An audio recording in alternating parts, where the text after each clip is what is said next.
Hello बच्चों, आप कैसे हो? लो बाय मनीष यूट्यूब चैनल में आपका फिर से बहुत बहुत स्वागत है। मैं आशा करता हूं कि आप सभी अच्छे होंगे। बच्चों, आज क्लास में सीआरपीसी की धारा 70 देखेंगे। उसमें लिखा है गिरफ्तारी वारंट का प्रारूप।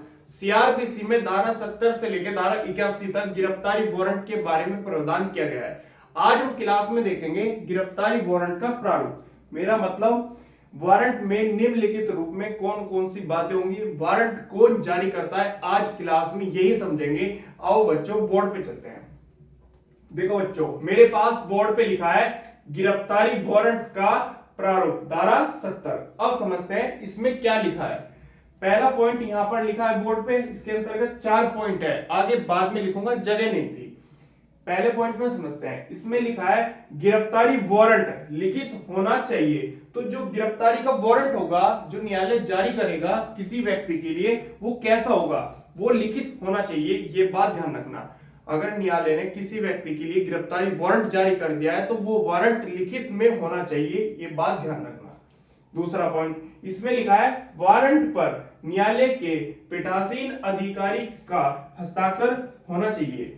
जो न्यायालय वारंट जारी कर रहा है उस न्यायालय के पीठासीन अधिकारी के हस्ताक्षर होने चाहिए, सिग्नेचर होने चाहिए गिरफ्तारी वारंट पर। यह बात ध्यान रखना है। तीसरे पॉइंट पे लिखा है वारंट पर न्यायालय की मोहर, मोहर का मतलब होता है सील, स्टैंप लगी होनी चाहिए। न्यायालय जब गिरफ्तारी का वारंट जारी करता है किसी व्यक्ति के लिए, तो उस वारंट पर, जो गिरफ्तारी का वारंट है, उस पर न्यायालय की मोहर लगी होनी चाहिए, स्टैंप लगी होनी चाहिए, सील लगी होनी चाहिए। ये बात ध्यान रखना।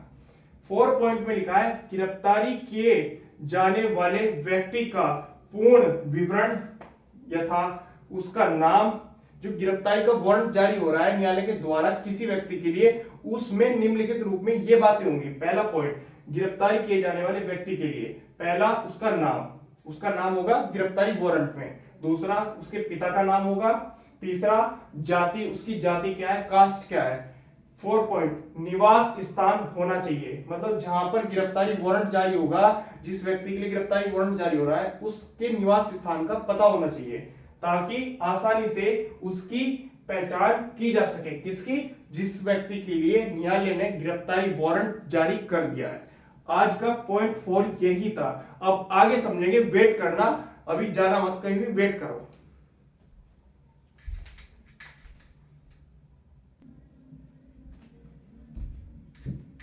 बच्चों, आज क्लास में हम सीआरपीसी की धारा 70 देख रहे हैं, जिसमें लिखा है गिरफ्तारी वारंट का प्रारूप। तो उसके कुछ पॉइंट चल रहे हैं लगातार, वो पॉइंट देखते हैं बोर्ड पे। देखो बच्चों, मेरे पास बोर्ड पे 5वां पॉइंट आ गया है। इसको समझते हैं, इसमें क्या लिखा है। इसमें लिखा है गिरफ्तार किए जाने वाले व्यक्ति द्वारा, जिस व्यक्ति को गिरफ्तार किया जा रहा है पुलिस अधिकारी द्वारा या अन्य व्यक्ति द्वारा, गिरफ्तार किए जाने वाले व्यक्ति द्वारा किए गए अपराध का उल्लेख, स्पष्ट रूप से स्पष्ट उल्लेख होना चाहिए गिरफ्तारी वारंट में। ये बात ध्यान रखना। जिस व्यक्ति को गिरफ्तारी की जा रही है, जिस व्यक्ति की गिरफ्तारी की जा रही है, जिस व्यक्ति ने जो अपराध किया है और गिरफ्तारी वारंट के द्वारा उसकी गिरफ्तारी हो रही है, तो उस गिरफ्तारी वारंट में उस अपराध का उल्लेख होना चाहिए जो व्यक्ति ने अपराध किया है, जिस व्यक्ति की गिरफ्तारी वारंट के द्वारा हो रही है। ये बात ध्यान रखना। 6 पॉइंट पे लिखा है गिरफ्तारी वारंट में, न्यायालय ने जो गिरफ्तारी वारंट जारी कर रहा है, गिरफ्तारी वारंट में उस पुलिस अधिकारी अथवा व्यक्ति का नाम लिखा होना चाहिए, निर्दिष्ट वारंट का निष्पादन कर रहा है। जो गिरफ्तारी वारंट जारी किया है न्यायालय ने, और जिस पुलिस अधिकारी को दिया है या अन्य व्यक्ति को दिया है, उसका नाम होना चाहिए गिरफ्तारी वारंट में। ये बात ध्यान रखना, जो वारंट का निष्पादन करा रहा है। 7वें पॉइंट में लिखा है गिरफ्तारी वारंट की अवधि, अवधि का मतलब होता है समय। धारा 70 उपधारा 2, अब समझते हैं। धारा 70 उपधारा 2 में, सीआरपीसी की धारा 70 जो है उसका उपधारा 2 है, जो 2 क्लोज है, उसमें लिखा है गिरफ्तारी वारंट के प्रवर्तन, प्रवर्तन का मतलब होता है चालू, की अवधि, अवधि मतलब समय के विषय में बताया गया है। सीआरपीसी की धारा 70 का जो उपधारा 2 है, उसमें यह बताया है कि वारंट कब तक चालू रहता है, वारंट कौन रद्द करता है, सीआरपीसी की धारा 70 में बता दिया, 2 क्लोज में। तो आगे समझते हैं। 7 पॉइंट मैंने आपको करा दिए, आगे पॉइंट रह गए हैं, उसको क्लियर कर लेते हैं। वेट करना, जाना मत कहीं भी।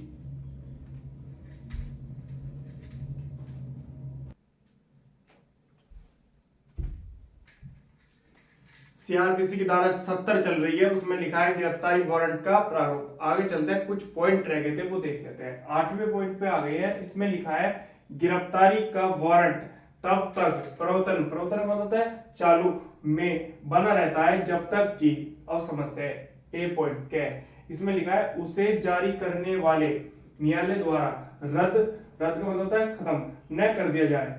देखो, गिरफ्तारी वारंट किसी व्यक्ति के लिए जारी कर दिया है न्यायालय ने, वो वारंट कब तक चालू रहेगा? वारंट तब तक चालू रहेगा जब तक न्यायालय द्वारा रद्द नहीं कर दिया जाता है। ये बात ध्यान रखना है। पॉइंट मतलब बी पॉइंट, इसमें लिखा है जब तक उसका निष्पादन मतलब उसको दे नहीं दिया जाता जिस व्यक्ति के लिए गिरफ्तारी वारंट जारी हुआ है न्यायालय के द्वारा, जब तक उसका निष्पादन न कर दिया जाए गिरफ्तारी वारंट चालू रहेगा। ये बात ध्यान रखना। गिरफ्तारी वारंट कब तक चालू रहेगा? जब तक न्यायालय द्वारा उसे रद्द नहीं कर दिया जाता, या गिरफ्तारी वारंट को जब तक निष्पादित नहीं कर दिया जाता जिस व्यक्ति के लिए गिरफ्तारी वारंट जारी हुआ था। ये बात ध्यान रखना। 9वें पॉइंट में देखते हैं इसमें क्या लिखा है। इसमें लिखा है वारंट के निष्पादन के लिए साधारणतः कोई अवधि अवधि मतलब समय नहीं होती। गिरफ्तारी वारंट के लिए कोई समय नहीं है कि गिरफ्तारी का वारंट का निष्पादन हो जाएगा। गिरफ्तारी वारंट के निष्पादन के लिए साधारणतः कोई अवधि नहीं होती। इसका निष्पादन जब तक नहीं हो जाता मतलब जब तक गिरफ्तारी का वारंट उस व्यक्ति को नहीं दे दिया जाता जिसके लिए न्यायालय ने गिरफ्तारी वारंट जारी किया है, जब तक वह न्यायालय द्वारा वापस नहीं मंगा लिया जाता, गिरफ्तारी वारंट वापस नहीं मंगा लिया जाता न्यायालय के द्वारा जिसने जारी किया है, वारंट चालू रहता है मतलब चालू रहेगा जब तक। इसलिए वारंट में लिखी तारीख के बाद भी वारंट की तामील की जा सकती है। गिरफ्तारी वारंट न्यायालय ने जारी करा किसी व्यक्ति के लिए, किसी पर्सन के लिए, जब तक उसका निष्पादन नहीं हो जाता वो वारंट चालू रहेगा, तामील नहीं हो जाती जिस व्यक्ति के लिए गिरफ्तारी वारंट हुआ है। ये बात ध्यान रखना। दूसरी बात, गिरफ्तारी वारंट जब तक चालू रहता है जब तक न्यायालय द्वारा उसे रद्द नहीं कर दिया जाता। ये बात ध्यान रखना। और दूसरी बात, आज हम क्लास में सीआरपीसी की धारा 70 देखा है गिरफ्तारी वारंट का प्रारूप। ये आज मैंने आपको कंप्लीट करा दिया। गिरफ्तारी वारंट में निम्नलिखित रूप में कौन कौन सी बातें होती है वो मैंने आपको अच्छे से समझा दी। कोई डाउट होगा कमेंट करके आप पूछ लेना। आज का टॉपिक बिल्कुल कंप्लीट हो गया है। 8 पॉइंट थे, पूरे समझा दिए, 9 पॉइंट इसमें। आगे बाद में देखेंगे। आज के लिए धन्यवाद, कल फिर मिलेंगे।